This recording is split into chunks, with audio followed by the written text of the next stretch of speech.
ubwo nari ndimo ntembera nahuye n'aka kantu ndavuga nti muri gahunda twatangiye yo kugenda tugezaho abakunzi bo kumva official utuntu dutangaje tutaza abantu badukoze, reka nkabagezeho wenda kabafasha.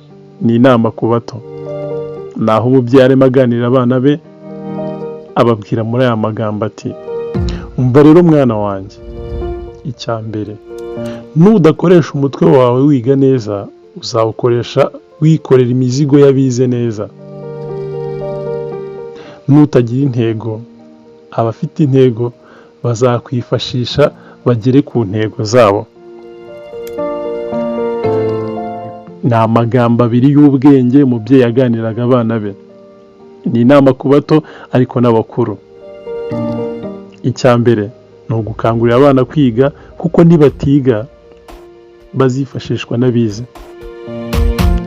kugira ngo abize bagere ku ntego zabo, azabifashisha kugira ngo bagere ku ntego zabo.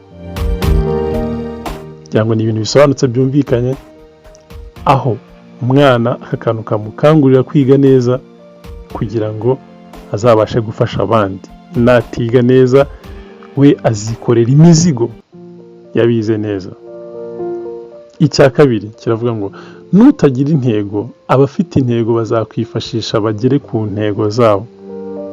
Igihe cyose nta ntego, mu gihe cyose udatekereza neza ku byo ugomba kugeraho, umenye neza ko hari umuntu urimo utekereza kuzakwifashisha kugera ku ntego ze. Ni amagambo y'ubwenge y'inyurabwenge, ni amagambo buri umwe yakwiye kuba akuramo ibye ukagira intego. Hataho nutagira intego uzifashishwa n'ufite intego. Ni ibintu bibi cyane, ni inzira iganisha ubukene.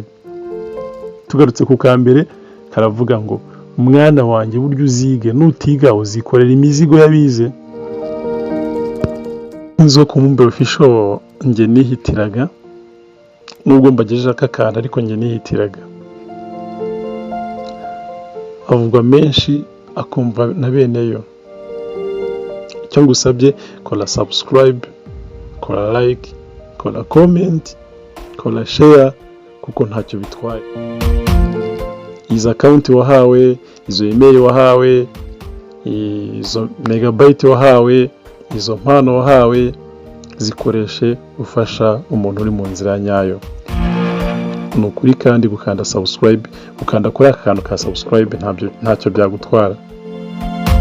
Ndagusabye fasha wifashije, koraho kuri ako kantu. Abizi warebye akantu kanjye, ihangana ukore kuri ako kantu ka subscribe. Ume subscribe, ume gutera imbere. Murakoze cyane. Hasta la vista.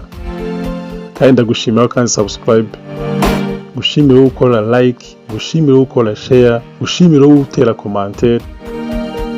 Ni iby'agaciro.